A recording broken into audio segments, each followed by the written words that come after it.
Yeah, I was gonna say I found it interesting, like the fact that the name was named Cuckoo, or that was the name of the movie, kind of sort of threw me off. Like I didn't know what to expect Oh, really? from the title. I mean, we did avoid it as much. we as did, possible. but it was sort of double meaning. Yeah, right? yeah, I guess so. Yeah, but I like that. Well, Here we are. We're from the table. Wow. We just Where? got finished watching a movie, but my name is Eli, I'm Denise. and this is our homage to dinner and a movie, and we did have dinner, and then we did That's a movie. true. That's true. We did it in that order: dinner and a movie. Yeah, that's exactly what we did. Yeah. As we celebrating the holiday season, we watched Neon's 2024's Cuckoo. And I have to say, so I remember this trailer for this movie came out around the time of Longlegs. I think it was like maybe right after. Yes. I want to say. I think so. So it was an interesting period there, right? Because I want to say that was at the start of the year, honestly, because I think there was this big sort of like draw of like what are these movies? What are these crazy movies? Kind yeah, and I remember seeing the one for Longlegs and thinking like, oh my god, that was really good. Yeah. And I've never really been creeped out too often by a trailer. Yeah. But this one kind of creeped me out. Yeah. And then I remember looking up this trailer and I started watching it, and I immediately stopped because I knew that I wanted to watch Longlegs and I knew I wanted to watch this. Right. But at the same time, I also realized I don't want to get spoiled by anything. Because, I mean, I didn't want to look too much more into Longlegs, and then I didn't want to look too much more into Cuckoo. And I've never watched Euphoria. Like, I guess, have you watched? I watched a little bit of it. I know that's where Hunter Schafer is. I don't know if it was her first role, but I know that's how she got famous. That's where I guess a lot of these, like, current, like, spree of actors, because wasn't like it's a decent one of them that came from that show. You're right. Sydney Sweeney was in that. That really tall guy. He's real pretty. What's his name? He played Elvis in that one movie. Oh yeah. The guy he was in. I don't remember his name, but he was also in tall. Once Upon a Time in Hollywood, and then he was Elvis and. No. Different Elvis. Different Elvis. Oh, okay. There were two Elvis movies. So it was not that guy. Not that guy. The devil guy. I don't remember who that is. That guy was in Dune. Oh yeah. That guy was in Dune. No, right? not that guy. Different guy. Different Elvis.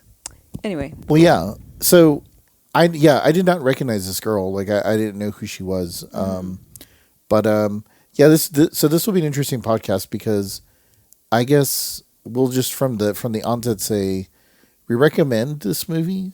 At least I do. Yes. And you do. Yes. But I liked it. We're going to have to kind of spoil the movie a little bit. Oh, man. By talking about it. So definitely don't listen to this if you haven't seen it. Definitely watch it, though. It's worth it. Yeah, but definitely watch it. I guess we could give... I guess to try to entice people to watch this without giving away any spoilers. Do you have the... do you have what IMDb has listing? If it gives away any spoilers, don't say anything because... now that we've already seen it. I mean, we literally just watched it, but... It just says... A 17-year-old girl is forced to move with her family to a resort where things are not what they seem. I mean, that's literally all you can say without spoiling anything, I think. I don't know. It seems a little generic in that... I mean, you kind of have to be generic. Yeah, I guess you do have to be generic. But what I would say is, like, to give it a little more context, I feel like, yes, this is a movie about a young girl who is...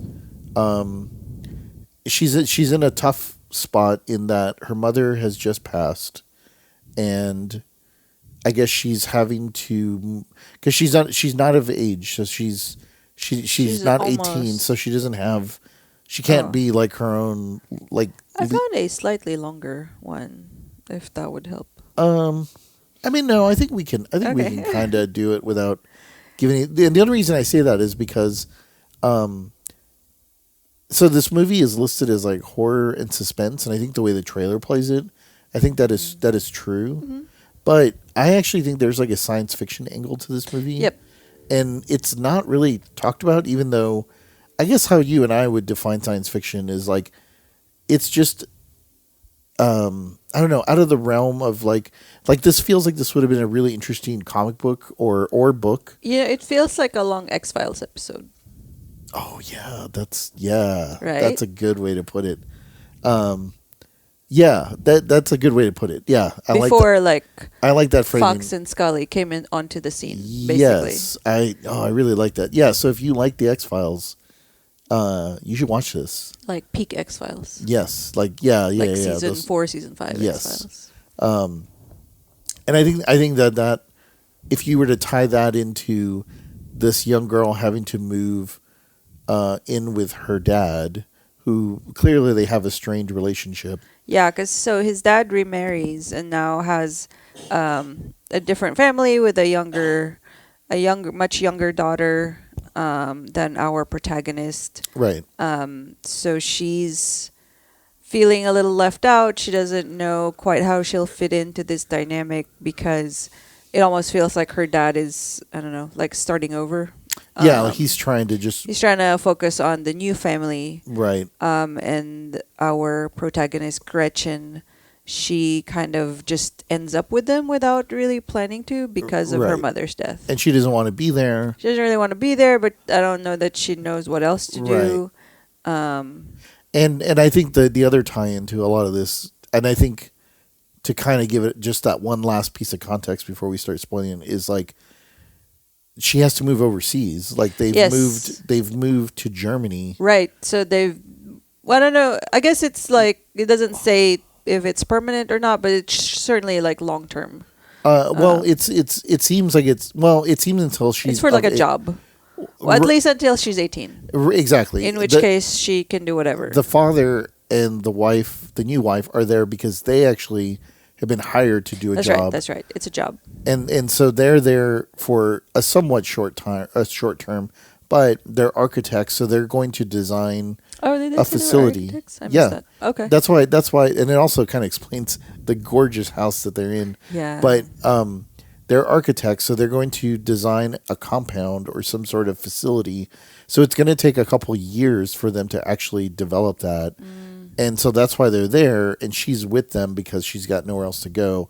But until she turns 18, she can't really like go anywhere on her own. So she has to have like an adult supervisor or whatever, which would legally be her dad. So, gotcha. And then from there, the X-Files, sort of thing sort of happens. So I think that kind of, if that all sounds interesting, then grab a meal and check this movie out. Yes. So from this point forward, we're gonna go spoilers.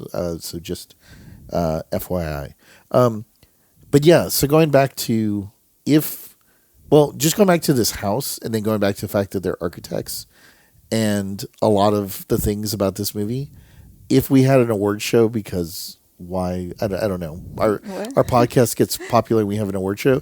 This would easily win for best filmed movie of 2024. Oh, yeah? Easily. Like for me anyways. Like there's been a lot of really good stuff this year, but yeah. Much like we were talking and like on Top Shelf Video that I do with Jaime, we've covered a lot of movies from 1984, not necessarily because we wanted to cover 1984 movies. It was a banger year for movies.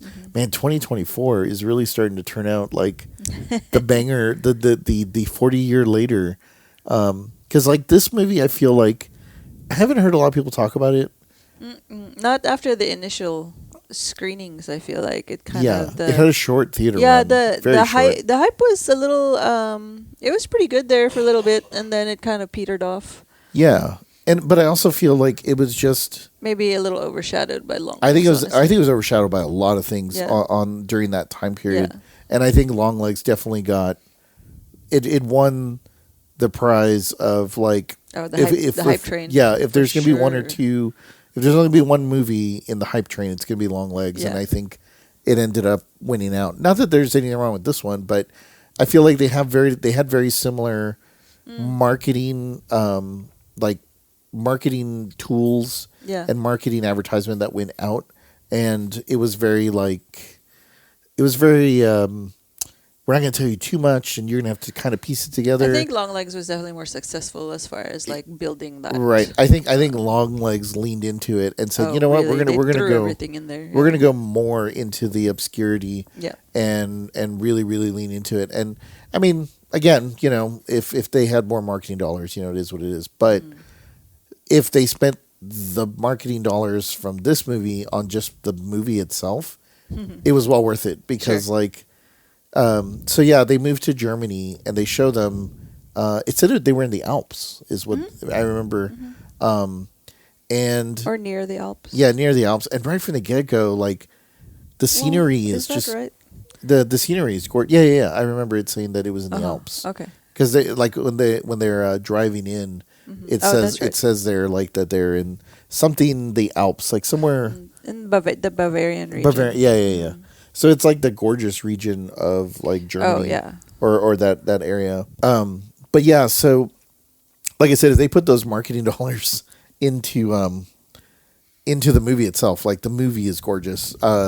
The scenery, like the house that they're staying in. The resort looks incredible. The resort is awesome. It feels like very 70s, but not so dated. You know what I mean? Like, they kept a lot of the architecture and the feel for it, but it's not, it doesn't look like it smells funny, if that makes sense. Yeah, no. I think, well, and the reason why I say that too is also because, you know, I understand how a lot of lighting works, like the lighting that I've done in 3D and for video games and stuff like that is I mean, it is very, very similar to what you do for film. And the lighting in this movie is outstanding. Like, it is so good. Beautiful. Because a lot of times, you know, not to get super, super technical, but a lot of times, even like on bigger budget movies, you know, you can tell like when things are lit a certain way, and you can see shadows and this and that.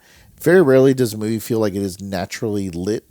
And I think we were watching the credits here at the end. I'll have to go back and double check, but I'm pretty sure that it says they filmed this on like film, and I would imagine 35 millimeter. So there's a certain graininess to this movie. There's a lot of texture. But like.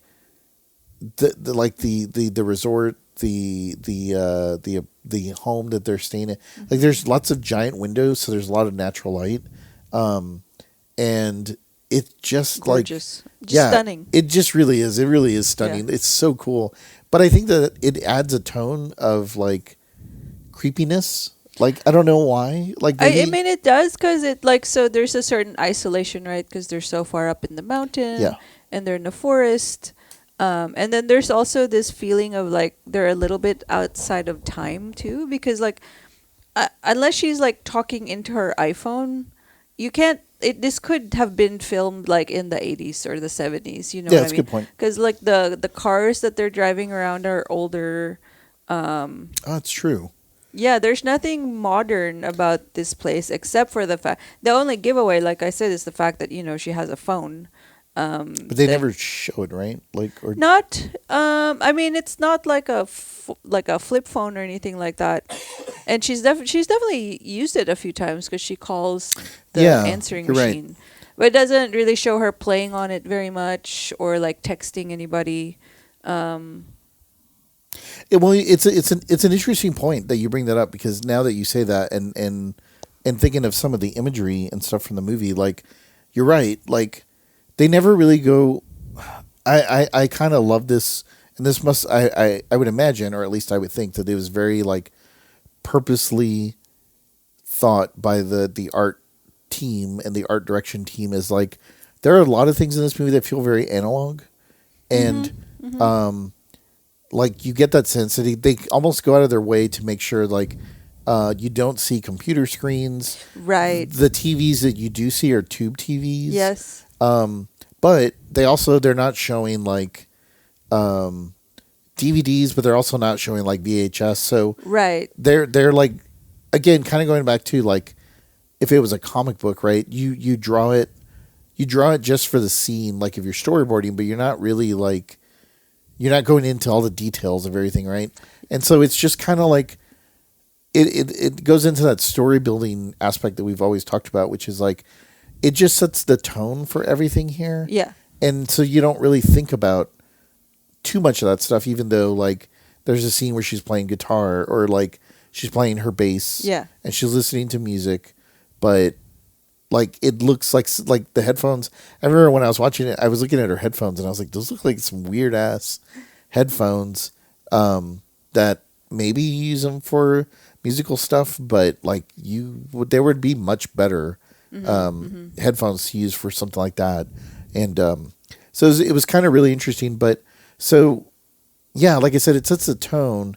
And then, so early on, basically the movie is Gretchen, who you can tell pretty early on we're going to follow. She shows up. You can tell she's the angsty teen that doesn't want to be with the mom and dad. Right. Like kind of, like very surly. And obviously, like, you've come to find out it's for a reason that she's very withdrawn and depressed.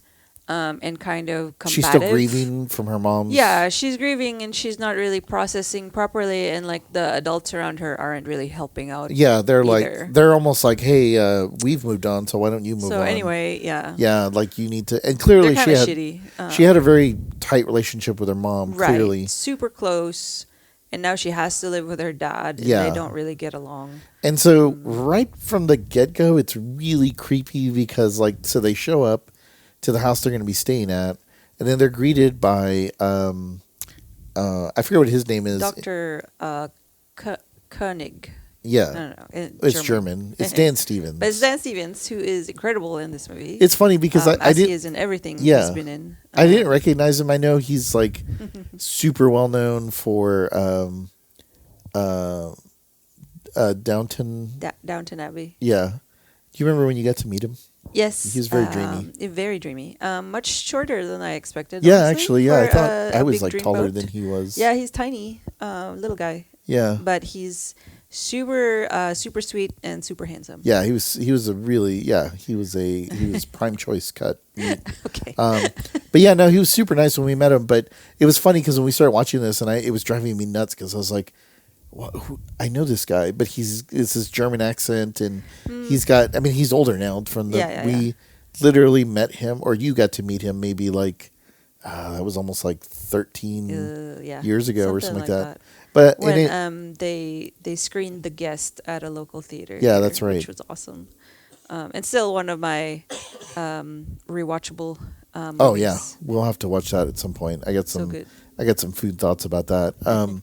But yeah, so Gretchen meets Dr. Dan Stevens, and right from the onset, like he's being really creepy with the parents. And he's being weird. Like he's overly inviting and really kind of touchy. He's super touchy. But there's something, I don't know. Like, is he weird, or is he just? I don't know. Is that how they are because they're German? Yeah, like you can't really like. There's not really a whole lot of context for why he's like that. So like kind of off the bat, immediately you're like, okay, so we're not trusting that dude with anything, obviously. Yeah, it was I mean, again, like I thought it worked really well for the tone of this movie because that's what also made it feel kind of science fiction-y for some reason to me. Like just this whole like a scenario and the setup and like, oh, I'm a doctor. And then almost immediately there's another doctor that shows up and she's like, oh yeah, I'm like I too am a doctor.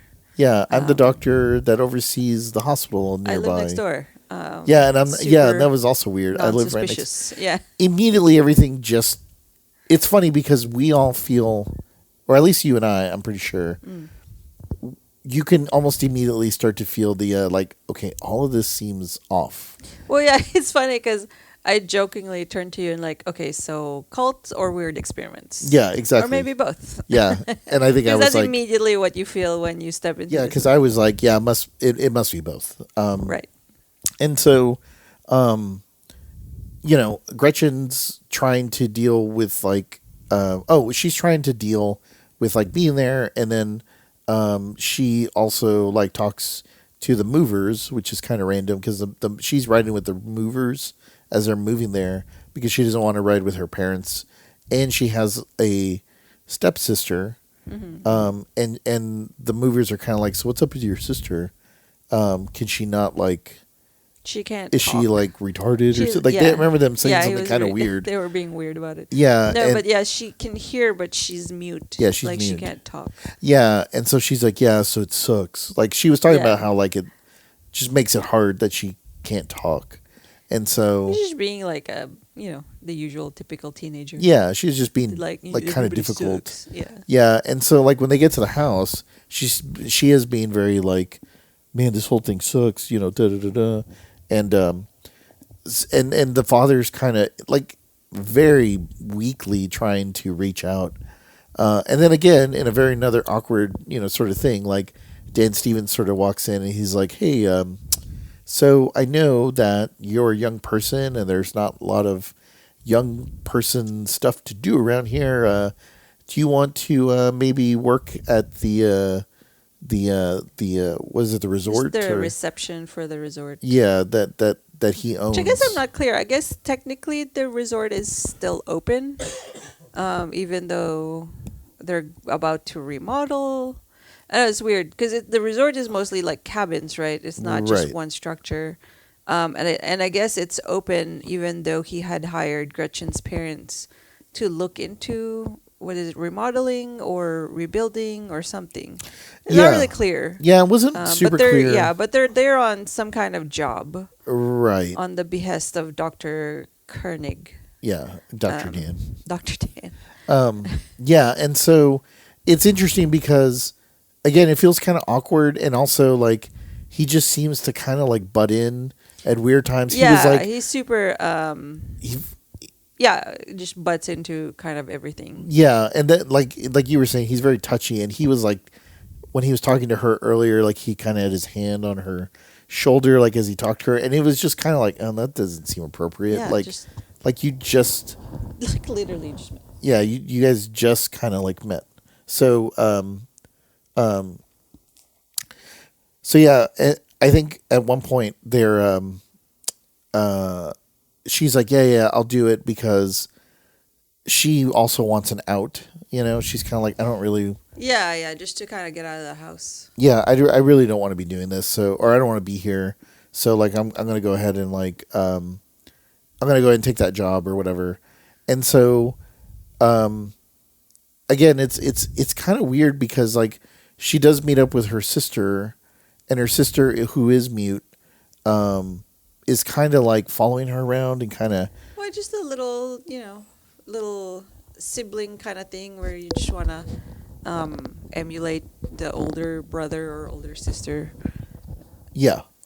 Yeah, and so like she's kind of following her around and like an incident happens there where like that's the first time we notice in the movie like you hear like some sort of sound coming from the forest, and then because Gretchen she's at home, she's got her headset on, and she's playing to her bass, so she can't hear like anything except the bass and the music in her headset. Like she can't hear what's happening outside of that, and her younger sister is like having like a seizure or something because of the sound that she's hearing is somehow like kind of throwing her off. And so that's when we first get this like sense of like, wait, what is happening? Because like, and honestly, I'm not 100% sure if I fully understand what is happening, but like there is like this almost like X-Men sound. It's like a weird screechy. It was like a high pitched like noise. bird sound or Yeah. And so when Gretchen takes off her headset, it's like she resets like 3 times. It's like a time loop that she gets stuck in because of whatever this noise is, and the whole time her stepsister is kind of having this weird seizure. Yeah. So they're like, I don't know. It's like they're reacting to it differently, or it's affecting them differently, and that becomes kind of the part of the mystery is what that noise is. Yeah. And why it's affecting people certain ways. That's where the X-Files stuff comes in. Yeah, and I kind of like that because they don't really fully explain why or what the purpose is. Yeah. Other than it's a mechanic that's used in the movie to kind of add this level of mystery, but it's really more about this is more like Gretchen's like story, like her X-Files story, because it's not really like, it's just like, it's like, again, it feels like, to me, it felt like a comic book when you just write these like short, like story, like it's a great idea. What if you were isolated in this beautiful part of the world and there's weird shit happening, whether it's an occult or like a experiments or an X-Files mission or X-Files episode some or whatever. kind of conspiracy, whatever. Yeah, then it's kind of like, oh, okay, you know. And I feel like that's what this movie is, because so that's happening to the sister, and then like the little sister ends up attacking Gretchen. But it's weird because that whole sequence like it repeats, like you said, in that time loop, like maybe like 4 or 5 times, and so we as the viewer kind of left of like, wait, what's happening? Is she like time traveling or? Yeah.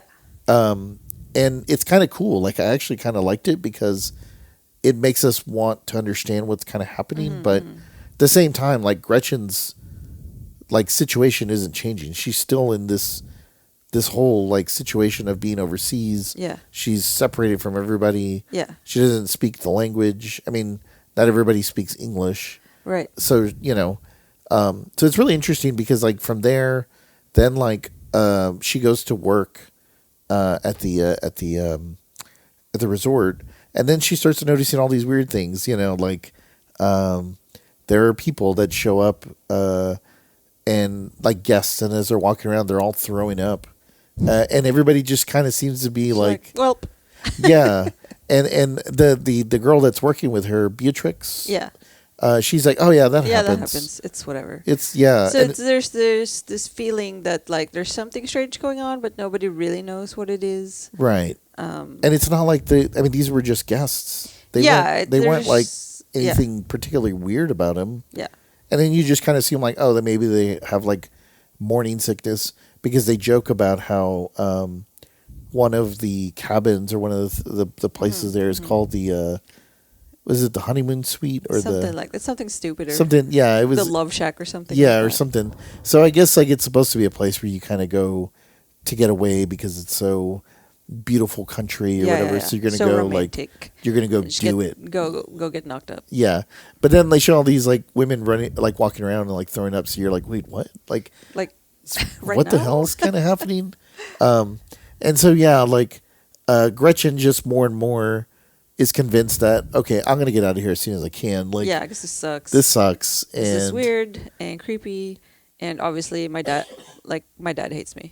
Well, and she talks about how she misses her mom, and she actually, which I thought was like I've heard of people doing that as a coping mechanism, which is she would call like her mom's phone so she could hear her answering machine. Yeah. To hear her voice. Yeah. And so she was leaving messages even though her mom was like has already passed. But she does that, and then I remember her talking about how she's gonna find her way home because the home that she grew up in, you know, is still there. So she's like, you know, I'm gonna get out of here at some point. So as like the movie progresses, like you can see her like trying to angle a way out. Yeah. So she's like, well, I'm gonna work here for a while, but then I'll eventually find my way to an airport or whatever, and I'm going to get out of here. Yeah. And so there's one, well, and that's the other thing too, like Dr. Dan, who owns the resort, is like, oh yeah, so you can't work after 10 o'clock. Like you need to be home. I'm not going to tell you why, yeah. But you know, don't stay out after dark.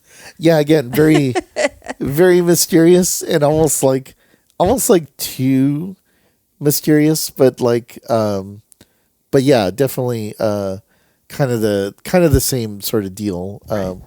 Yeah, so I don't know. It just you know, we don't want to go beat by beat about the whole movie, but kind of suffice to say that lots of random. It's just mysterious and unexplained things are going on, and obviously Gretchen is, you know, we're at her point of view, so we're seeing everything from her point of view, and seeing not just how weird this place is, but kind of her family kind of responding to what's going on, as far as now the seizures for her little stepsister is getting worse, and obviously they're having to go to the hospital more and more, and it just like the focus on her is getting pulled away, so her dad's not really paying attention to all this weird stuff that's happening to her.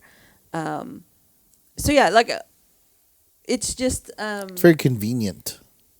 Yeah, it's just very interesting. Like it seems like she's becoming more and more alienated from her parents, or at least from her dad, and she doesn't really get to see her stepsister anymore. So at a certain point, she decides, you know what, I'm just gonna, screw this. I hate it, and I'm just gonna leave because nobody cares, and I want to go back home anyway. Because she has the house where she grew up in, where her mom and her used to live. So she decides she's gonna, she can maybe live out there for a little bit and until she's 18 and figure out what she wants to do, but she wants to go back home. Yeah, and it escalates a couple of times because she has a couple of run-ins, and they always involve this time loop thing or whatever this noise is, because it happens to her again. Uh-huh. And she almost, like, it seems like whenever this calling, I guess you could say, happens, she forgets like periods of time that happen within there. I guess like she blacks out.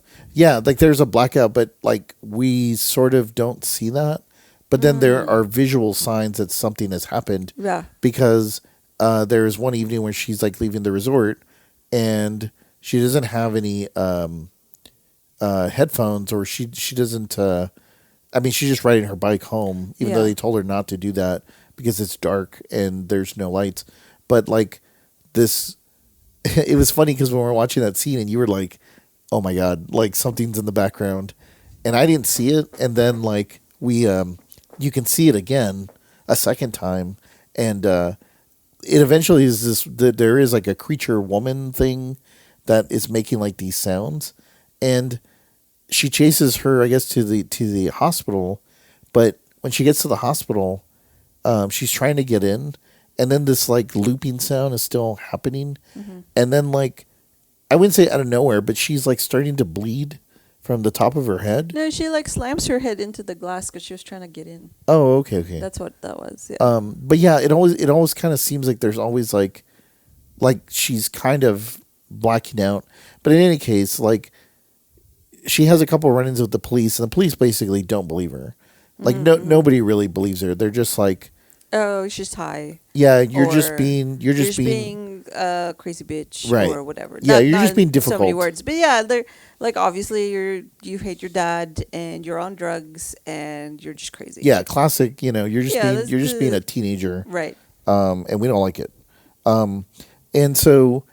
Yeah, that sort of escalates to somebody else is wanting to get involved, like the mysterious smoking man, almost like, or was it the cancer man, or is the it cancer man? Yeah, yeah, cigarette smoking man. The smoking man. Like another person gets involved, and he's like, I know what's happening, and I believe you, even though nobody else believes you. Right. So we're gonna try to figure it out. Just the two of us. See if we can figure this out. It's like, sir, do you not have backup? Yeah, exactly. Or a partner, and he kind of explains that he's like, yeah, I'm with the police, but I can't really, like, it's not a real investigation. Like, again, yeah, he's like trying to insinuate that like, oh, this is a special, like him only investigation. But he's the only one that believes her, so it's almost like she doesn't necessarily, I don't know, suspect him of anything weird. Yeah. Because she feels like she has no other choice because she can't trust anybody else, right? She has no friends. At least this guy is not calling her crazy or difficult or whatever. He's like, I can help you and I can protect you. Yeah. But you got to help me. Right. And, it all seems kind of crazy. But so it sounds very convoluted, but it is very like straightforward. It's actually like, it's super straightforward. It's just you're seeing it from her limited point of view. Right. Because she's blacking out, because nobody's talking to her. So, but yeah, it unravels in a certain way that it's like, oh, I kind of understand what direction they're going in. Yeah. So I guess this is the part where we do the spoilers, or oh, we've already been spoiling this movie. We said we were going to spoil this. Yeah. So I guess the idea, to get right into the meat of it, is that the Dan Stevens character, is he a doctor? Does he say he's a doctor? Like I don't know that he's a type of doctor. Yeah, he says he's a philanthropist of some kind. No, he's a conservationist, is what. Oh, he that's calls right. himself. Right. He calls himself a conservationist, and talking about how certain doing species important work. Need help to survive because humans just mess everything up. Right. So then who ends up explaining what a cuckoo is again? Is it him? No, I don't remember if it was him or. No. I think it was the cancer man guy or whatever detective who wants to get involved. I think he ends up. He kind of knows, right, what's going on. He knows most of what's going on. He knows most of what's going on, but he just hasn't caught Dan Stevens in the act, or he doesn't have any kind of proof. Right. Which is why he was saying, I need you to help me, and I can protect you if you help me. Right.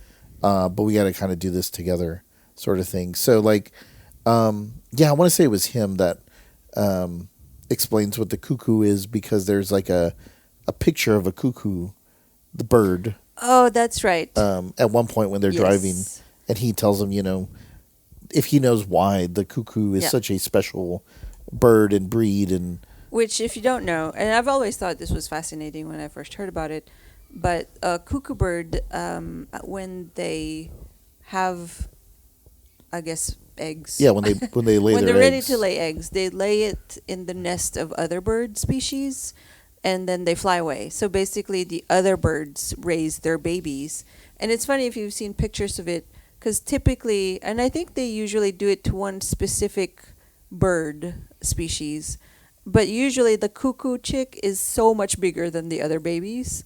Like by a huge margin. They're almost as big as the parents, like basically the adoptive parents. But the adoptive parents, they still have that instinct to feed the children. Yeah. So they'll feed this cuckoo bird that's basically like overshadowing their other children. So it's like directly competing with their actual offspring. And so that's basically what becomes the premise of this movie. Yeah. And you don't kind of understand until later, but it's eventually explained that there's, I guess, Dan Stevens and this big experiment that they're conducting. They're trying to preserve some kind of, I guess they're a humanoid species. Yeah, it doesn't say what they are, but it's saying they're like an ancient line of people, and they kind of function like cuckoo birds in that they, what is it? I think what is it? The hypnotic thing that they do, where it's the time loop thing. I think that allows them to basically incapacitate women, so that they implant their eggs into the woman. Right. And then the woman is usually with the man, because at their other resort, they have sex, and then they think that the woman gets pregnant from that. Right. But really, it's the cuckoo bird eggs inside. Yeah. Not birds, but you know what I mean. Yeah. There's a couple of kind of gross scenes that tie into that, but yes. It's it's a very kind of... That's the very interesting premise, because it's very non-human.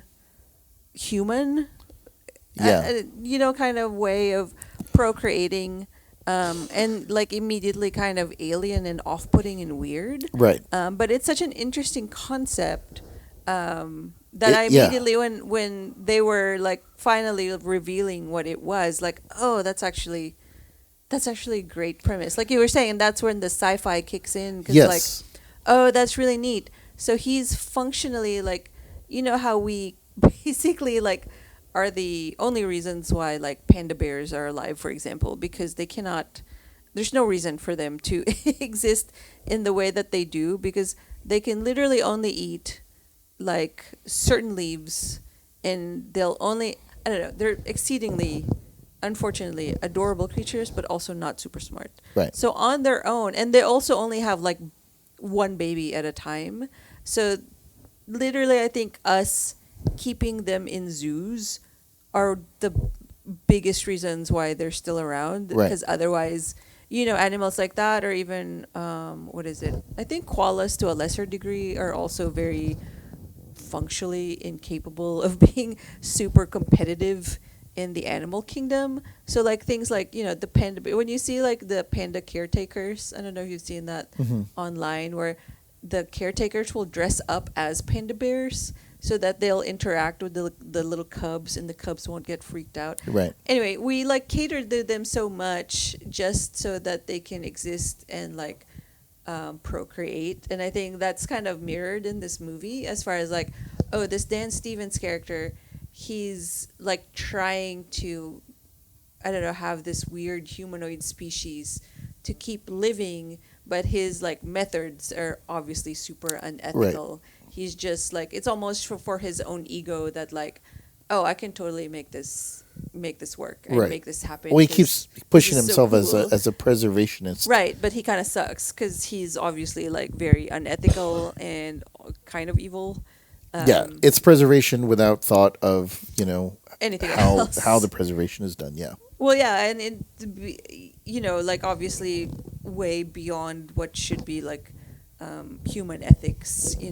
Human experimentation basically is what he's doing, but yeah, it's an interesting concept, right? Because it's like what are these creatures exactly? They don't really say, other than they're weird, creepy.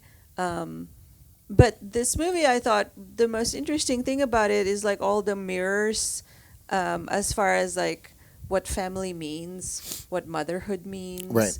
what that kind of devotion means.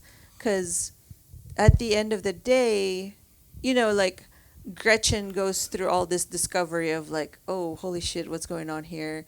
And Dan Stevens does the evil genius monologue of like, we have to conserve the species and all that stuff. And because humans are terrible. Yeah. Humans suck. And, obviously I suck, but whatever. But it just, she goes through all these steps of finding out what's happened and realizing that the cop that she's investigating these things with, he is not a cop anymore. And he's investigating because his wife was involved in this whole thing, in the sense that she had died because she was experimented on, right? Without his knowing, yeah. Without any of them knowing, right? Without him or the wife knowing. So yeah. So I thought it was interesting, like parallels as far as like, she's alienated. She feels alienated from her dad and his new family, and she misses her mom. And at the same time, this whole experiment is about like motherhood almost, yeah. Of like, what does that mean for that species to be a mother when they're kind of conducting these experiments, and what it ends up being is the biological creature mother basically creates a surrogate, but as opposed to how cuckoo birds just like, the parents just fly away and like, oh, fuck you, like whatever, good luck, I guess. This species, this humanoid species, they come back for the offspring, right, and raise them later on after this surrogate period ends, basically. Right. So Dr. Dan Stevens, he gets these families to come back to bring their children back, yeah, so that they can be closer to the biological mother, and then keep the lineage going in that way. Yeah. So I think it's a really interesting concept of like, at the end of the day, what does family mean? And I think it's like, is it such a bad thing that these humanoid creatures are doing what they're doing because they have to? Right. Are they really evil? I guess is right. what the question is. Like, when really she's just trying to find her offspring, right, and protect her offspring. Like, we're the ones really that fucked all that stuff up, because they're not adept to this world. Yeah. They're not supposed to be in this modern world. They don't fit in anymore. and the fact that we're trying to push that is the thing that's like messing this whole system up. Yeah. So I think in that sense it's really interesting. Because it's the whole time it's talking about her grief for her mom, and then she comes across this creature that is really at the end of the day also just a mom. Right. And she also like ends up moving into sort of a motherly position because she realizes that her stepsister turns out is one of these creatures, and she almost becomes motherly protective of her like by the end. Yeah. But you're right, like this movie definitely. So I guess we've talked about this on other movies we've seen this year or just in general, but like this is another one of those great, like, we need more movies like this because like it's different. This is a great idea, a great concept. Like I think you can easily see how this movie would turn people off because there's a lot to take in here. Like there are a lot of things that are happening. She's dealing with grief, and then all of a sudden there's this X-Files episode happening, and then you got like Dr. Dan, and everybody else is acting weird, and then the investigator guy comes in. So like even us talking about it sounds very complicated, but in reality, the way it moves and the beats that it moves in is actually like pretty easy to digest, and it's a cool. I always refer to it as comic books because I feel like comic books always have the advantage of just. The detail is in the characters and the dialogue that's right in front of you. Right. And so you don't have to take in everything else. Kind of like we were talking about with like whether there's iPhones or like there's analog televisions or like, it's just what you're seeing. Right. But this movie does a really good job of it keeps the framing, like not the literal framing, but like the framing of the tone of the themes. Very like, let's just stay on the characters. Let's focus on the characters.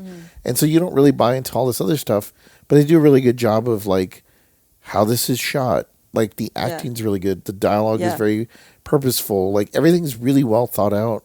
And, there's really good art direction with the color palettes. And I also love, it's interesting. The character, like the character of Gretchen, like is slowly just like I mean she looks like a UFC fighter after like they beat the shit out of her in this movie. It is crazy. She goes through a car wreck. She gets attacked. Her head's cut open on the glass. Yeah, the little girl like scratches up her face. Yeah, she gets tossed around. She just gets the shit kicked out of her in this movie, and it's kind of great to see protagonist just go through it, like it doesn't happen enough in horror movies or in thriller movies where you can see what the protagonist is going through, like physically, like you can understand if it's a good acting, then you can see them go through it emotionally, whatever, but like if you're fighting for your life, sometimes you have to look at, it's not just like, oh, I'm sweaty and my hair is a little mussed up. Like, no, she gets really fucked up in this movie. Yeah. Her arm's broken and her eye is swollen shut at one point. She has like a broken nose or something the whole because time. Yeah. Her like. Oh, that's true. Like her eyes get that swelling. Yeah. In the corners, like she has a broken nose. I kind of loved it. I thought that they got her really down and dirty and everything. I was thinking that when we were watching, I was like, this is very John Wick in that John Wick doesn't every hit. Yes, and everything she's going through. Not that like this is by no means this is a John Wick movie, but I only say John Wick because when John Wick gets hurt, he limps. Like he has a hard time walking around. Yeah. Like everything that's happening to him, you definitely feel it because he acts it, and she is definitely acting it. And like I said, I've never seen Euphoria, and I don't know if she's like one of the she's one of the like the good looking sort of characters or whatever, because they don't everything that they do to her. She's made up in that movie. Okay, like cute makeup. Because they do the opposite. They super tone down her makeup, and she's always beat up. She's in like baggy clothes. Right, and then on top of the fact that now she's being all bandaged. And like, she's just a cast. Yeah, she like progressively looks worse and worse. Yeah. And I like you were saying, I kind of like that. I mean, I don't know if it had a whole lot of tie into the movie other than it grounded it to a realism where like, because I mean, she's kind of like a final girl, I guess you could say, in this movie. Yeah. But, you know, final girls always end up looking sexy with like. Yeah, they're fine. Yeah. And in this case. Tank tops yeah, exactly. In this case, it is 100% in the opposite direction. Yeah. and I really like that. No, I love that. It shows like how scrappy she is and how she has a freaking like butterfly knife. Yeah. Just carrying it around. Yeah. I don't know how that got through customs, but she got it.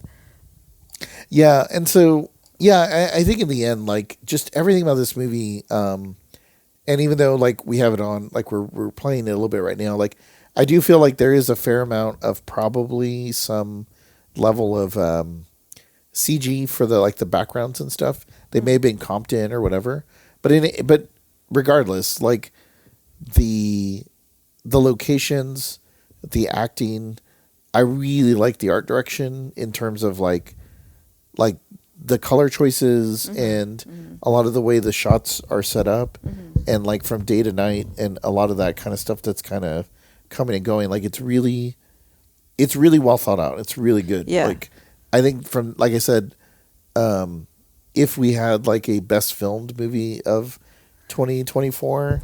That's so interesting. I feel like this has got to be like one of the top ones because it really set the tone for like what is like it kept me on my toes of like what is going on, you know what I mean, like, but not in an irritated way, more of like in a you just kept wanting, you want to keep watching. I want to know more what happens. Yeah. And they're doing a really good job of constraint and just walking and pacing us through it, Yeah. I can definitely see people being like, well, this sucked, it took too long for anything to happen, but I actually thought the build-up was really great.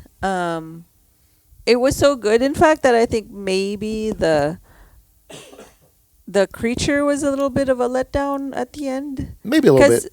You almost, I don't know, it almost like maybe I just got ruined by something like Barbarian, where they just fucking swung for the fences with that monster. Sure. And at this point, like for this movie, like the build up was so intense for the kind of the creature showdown. It's like, although I think it also serves that purpose, right? Because it's like, it's just like a mom at the end of the day. Right. So I can see both ways of it being like, if they wanted to go for campy, they probably could have done like a crazy creature effect. But on the other hand, if they were just trying to make the point of like, it's just a weird looking mom. It just wants to get its baby back. You know what I mean? Like, so I can definitely see why they kind of like, it was more toned down as far as creature effects.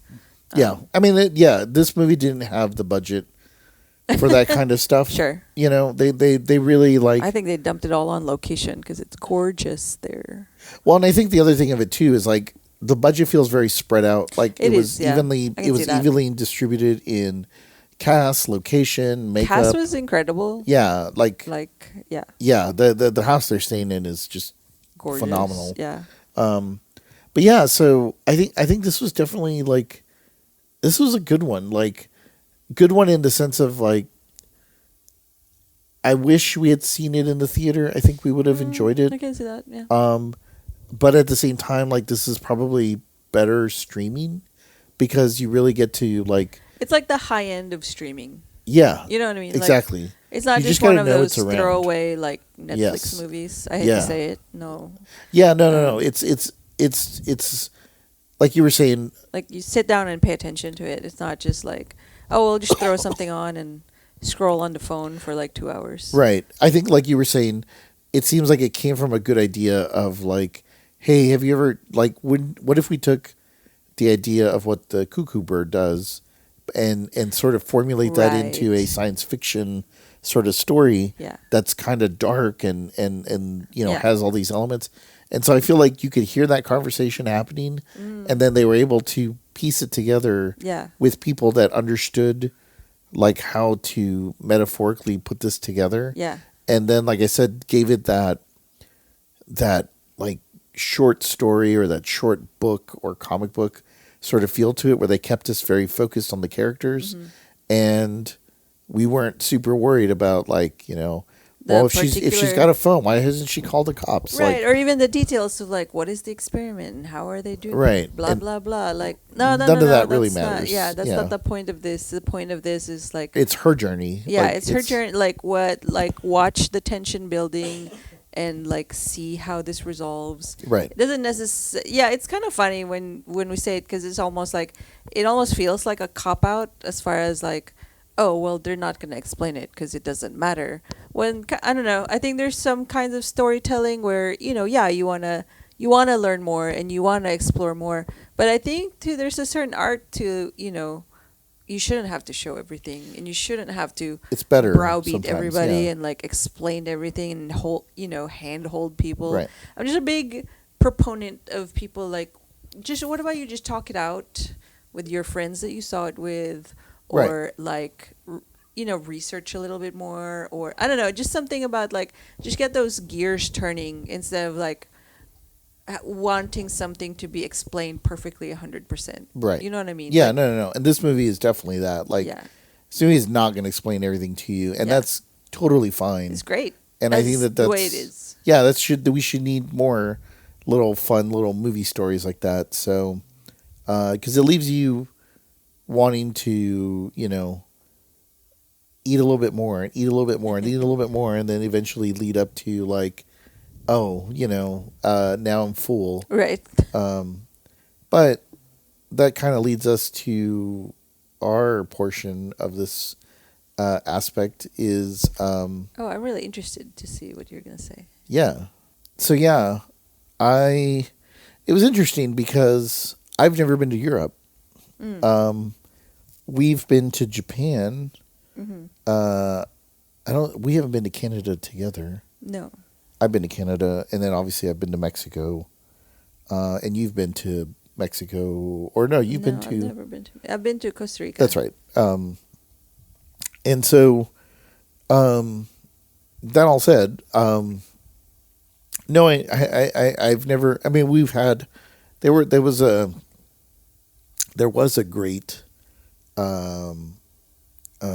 English restaurant around here. English, like, at least in our area.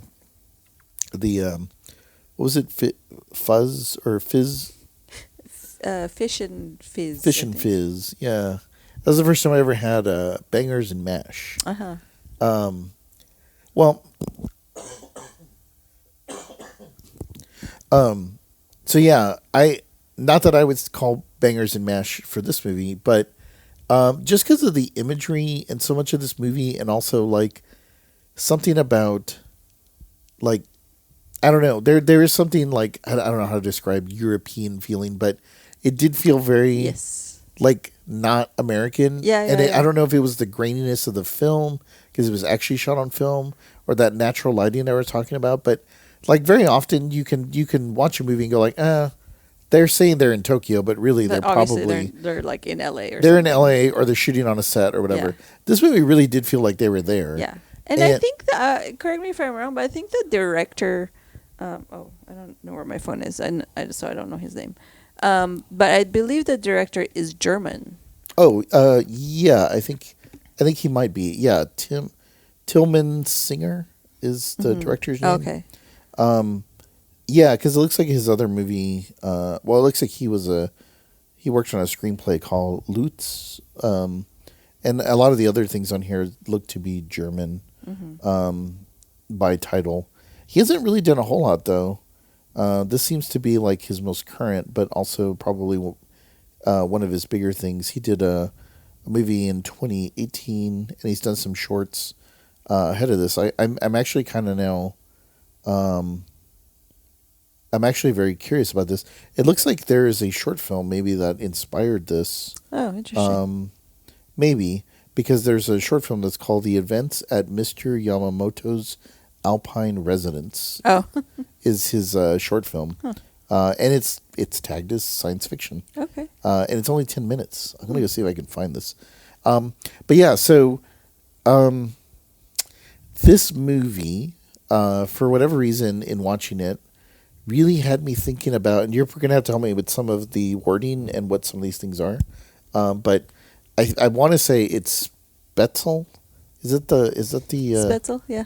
The like noodly, or it's not noodle, right? Or it's no. It's like a pasta. It's kind of like a cross between like pasta or dumpling, or however you want to describe that. But yeah, it's like kind of like short noodles. Okay, yeah. So the closest thing. This really made me think of Spetzel from Jorg's Bavarian Grill, that's in Plano. Mm-hmm. And so it made me think of Spetzel with the gravy, like the gray, or not gray, brownish gravy, I think is that it comes with. And then it comes with that really like skinny, like I guess it's like a very thin meat, and I think maybe it's like a pork. And they flatten it, and then it is like breaded, but it comes with like a schnitzel. Okay, yeah, schnitzel is what I was trying to think of. And yeah, this movie really had me thinking of like schnitzel and Spetzel, like with the it comes with that gravy. Mm-hmm. Pretty sure it was like a brownish gravy, which again I've never been to Europe, so that's the only thing I've ever. Well, that and the play like and bangers and mash are like, I mean outside of having fish and chips, but I mean I feel like you could easily do that.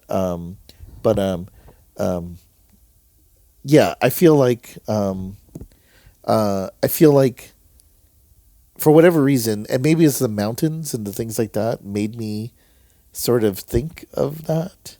Okay. But it was like that, and then like having like a really crisp, like light, like a crisp light beer that goes with it, which is a little weird because a lot of food that I've picked, I'm always like thinking of somebody in the movie or what they would kind of think or whatever. But this one was definitely like I'm kind of watching this from an afar and just being like, oh man, that's too bad for you, but I'm gonna eat my Spetzel because it's delicious. While I look at all this beautiful architecture and all this imagery, because like at Jorg's, they have like posters of big like mountain like sides and just this beautiful architecture and these bright sunny imagery with like blue skies and all this stuff. And so there was a lot of that in this movie, and so I was like, oh man, it makes me think of Spetzel and what's the other thing? Schnitzel. A schnitzel. Yeah. So that's what I would pair with this movie. I think that would be a good pairing for this movie for anybody who, wants to watch this movie, even though I would have spoiled the movie by now. But yeah, that's what I was thinking. What were you? So that's kind of funny because this might be maybe the one and only time where we think of the exact same thing. Oh, really? Yeah. Yeah, and it's funny because I have been. I know you said you haven't been to Europe, but I have been once, and it was actually in Germany, where this is set. And particular region where we went was the Munich area, which is actually kind of close. I don't know how close it is to where this is supposed to be, but it's kind of in that area where it's known for the Black Forest. Right. So it's similar terrain, and that's very mountainous, heavily wooded. And not Munich itself, but like we spent most of our time in a city outside of Munich called Freising, I think is the name. So we had to take the train to go into Munich. You know what I mean? So it's not super close necessarily. It's a whole separate city entirely. But one of the first things we ate when we got to Freising, it was this gorgeous kind of plaza area where there was the big church and there were like little stalls and everything all over the place. One of the first things we had there that was super memorable to me was Spetzel, and it was cheesy. Oh. It was kind of like mac and cheese, but it was Spetzel instead of actual pasta. Yeah. And it was garnished really with like kind of crunchy onions. It was so good. And I haven't had it since. It might be like a regional thing. I don't know if they have like cheesy Spetzel everywhere in Germany. But we had it when we were there. And that was the first and only time I'd ever had it. It was so good. and we ate so much of it. And I've never like really been able to duplicate it since, or never been able to find anywhere that would serve it. So it kind of maintains that like little special place in my brain of like, oh, that would be an awesome reason to go back there someday to taste it again. And it's one of those things like you almost don't want to duplicate it because you want to keep that memory in your brain of it being so good and having such a good time in Germany. And it's funny, and exactly how you were saying, when we went to Germany, it was actually like a couple days in was my birthday. And I said, the one thing I wanted, since we're already here, I want to try the schnitzel where we're at. So I had that for my birthday. And then, of course, we drank copious amounts of beer. Right. Because it is delicious over there. Super, it's like you better were saying, than water. super crisp and super light and super... We had so much beer there. And yeah, it's like, it costs as much as water, I think, when we were... Because you had to pay for like bottled water when you would go to restaurants. It's like, well, why have water when you can have beer? Right, yeah. And they have this... I think it's some kind of... law. I don't know if it's actual law or more of a guideline, but I think it's a law in Germany. For you to create beer in Germany, you have to follow very specific guidelines. Right. Of like it can only contain, I think, like 4 ingredients. So they're super strict and super protective of that heritage there. And where we stayed in Freising, supposedly it is the oldest I think brewery in the world. It was when monks were brewing them, which is kind of hilarious to think about. Yeah. But that's how that all started. The monks. What else are you gonna do? They run everything from cruise lines to what? to beer. It makes sense. A cruise line. Yeah, don't worry about it. It's sure. fine. Okay. So yeah, I think that's interesting. Yeah, that's funny. That might be the only time, and it's funny that we thought of those for different reasons, but not too different. No, not really. This was so like reminded by a certain place or region by this movie. Yeah, definitely. I mean, just from the onset, it really captures that, and then there's something about modern. I don't know, like it's in studying a little bit of architecture, like modern, like I don't know, there's something about a modern aesthetic that is done so much better in Europe than here in the US, because it's almost like they appreciate, I think the appreciation for lighting and things is a lot better in Europe. I feel like maybe, and it could just, I don't know. I mean that, I don't have any data to back it up other than when you see movies that are done, sometimes like this, I've always noticed that like the European look tends to be better, even in some of the darker grungy sort of movies. The lighting is done better, and I feel it's like they really appreciate like how light plays into architecture and shape and everything. And so I don't know, there's just something about this movie that really had me thinking about, I don't know if a word like a cleanness or like a certain, like there's a lot of effort that goes into that. And I feel like there's a lot of effort that goes into Spätzle and like, and like, you know what I mean? Cause like, I want to say I've seen you make you have that. And like, I don't want to say it's a pain in the ass, but it does look like it's more work than maybe like you would think that you would think. Yeah. But like it's worth it. It's one of those things like in most kind of home cooking, it's like a labor of love. Right. Definitely takes. Yeah, you're right. It takes longer than you would think. Right. It would. Well, and I always remember that too, because I remember for one of the jobs that you ended up getting, and you had to do your own Top Chef for a former Top Chef. Like I was like, so they told you. You're just going to have to make something. And I remember asking, I was like, so what did you end up making? And you were like, well, I think it was like chicken with Spätzle. And you had to just kind of do it on the fly. Yeah. And I would imagine that would probably be really good, right? Like, you're working with what you had, but I think for like a movie like this, I would go out of my way to go to Jorg's to go get some nice Spätzle what is it called again? Schnitzel and Spätzle, and then like sit down at a really like in a really cool dining like area that's just super modern, and then it has like a single TV, and then you watch this movie. Like it's kind of the creepiness, but like deliciousness of the food to kind of go with it. So this is I wouldn't say it's like my favorite of 2024. I don't know if it's in the top 5, but it definitely falls into the probably top 10 though. Like, yes, I feel like it should be in the top 10. Pretty solid little movie, honestly. Yeah, I think maybe it could have used a little bit more tweaking. It definitely probably could have used a little more like dollars like for production value for the even creatures. Like some ironing out maybe a little bit of the writing, but like really on the whole, it's super effective. Yeah, and like you were saying, just really gorgeously shot. Yeah. If nothing else, it's really pretty. Yeah, absolutely. Very interesting concepts and really great acting. Yeah, for sure. Like Hunter Schafer, pretty much somebody we're going to keep looking towards as far as like hopefully she'll end up in more horror stuff because she was great. She was great. Yeah, for sure. Well, all right.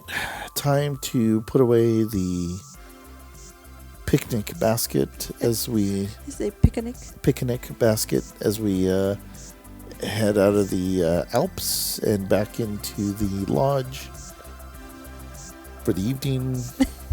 I don't know. Okay. We still don't have an ending for this podcast, but I think. Wait, you took German for a couple of years in high school. How do you say goodbye? Auf Wiedersehen. There you go. Okay. I guess that works. Love you. Love you too.